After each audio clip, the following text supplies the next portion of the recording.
আমি সৈনিক, আমিও আছি তোমার পাশে। তখন কি বলবো? আমি নির্ভীক, আমি আছি তোমার পাশে। সামনে খারাপ।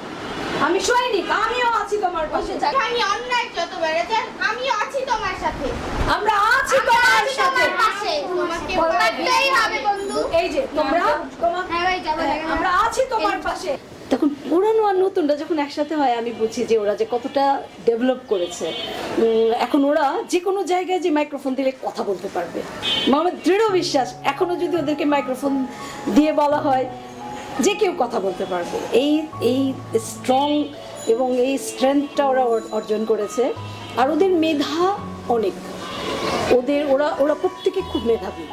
মানে গান পারে কেউ, নাচ পারে কেউ, অভিনয় তো পারে, এবং ওরা অভিনয় কিন্তু প্রমাণ করেছে অলরেডি যে ওরা অভিনয়টা অনেক ভালো পারে।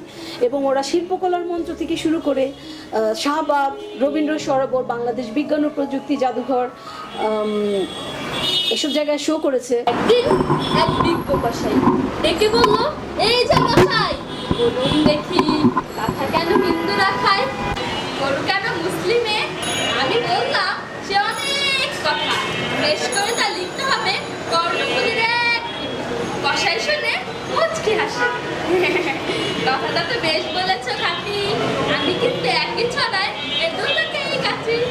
নির্দ্বিধায় ওরা অভিনয় করে আসছে এবং মাইক্রোফোন পাচ্ছে না, স্মার্টলি দেখা যাবে ওখান থেকে স্ট্যান্ড থেকে মাইক্রোফোন খুলে হাতে নিয়ে ওরা অভিনয় করেছে। মানে ওটা দেখে তো আমি রীতিমতো চমকে গেছি যে এত স্মার্টলি ওরা রবীন্দ্র সরোবরে অভিনয় করলো। জীবনের প্রথম ওরা রবীন্দ্র সরোবরে অভিনয় করছে মাইক্রোফোনের সামনে।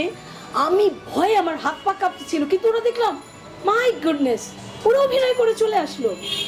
তো ওদেরকে যদি আমরা টেক কেয়ার করি, এটা ধারণার বাইরে যে ওরা যে খুব ভালো করে, ওরা যে করবে তার কোনো সন্দেহ করার কোনো অবকাশ নেই। ওরা খুবই ভালো করে।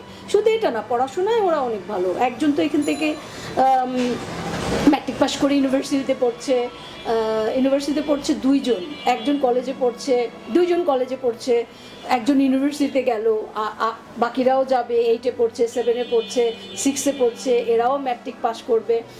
স্নেহা যে মেয়েটা, ওর রেজাল্ট খুব ভালো করেছে, কলেজে পড়ছে এখন। তো ওরা পারে, আসলে ওরা সেটা প্রমাণ করেছে। আমরা যদি একটু ওদের দিকে তাকাই, ওদেরকে যদি আমরা একটু যত্ন করি, ভালোবেসে ওদেরকে যদি একটু বোঝাই, ওরা অনেক ভালো করবে। মানে আমরা পার্থক্য না করে, যেটা আমার বাচ্চা, এটা আমার পরিবারের বাচ্চা, বা এটা ওই পরিবারের বাচ্চা, ওদেরকে এই পার্থক্যটা না করে আমরা যদি ভালোবেসে ওদেরকে হাত দিয়ে, ওদের মাথায় হাত বুলিয়ে, ওদেরকে পিঠে বাহুবার হাতটা বুলিয়ে দিয়ে স্পর্শ, স্নেহের স্পর্শটা বুলায়, আমার দৃঢ় বিশ্বাস ওরা অনেক ভালো করবে এবং ওরা ভালো করছে সেটা।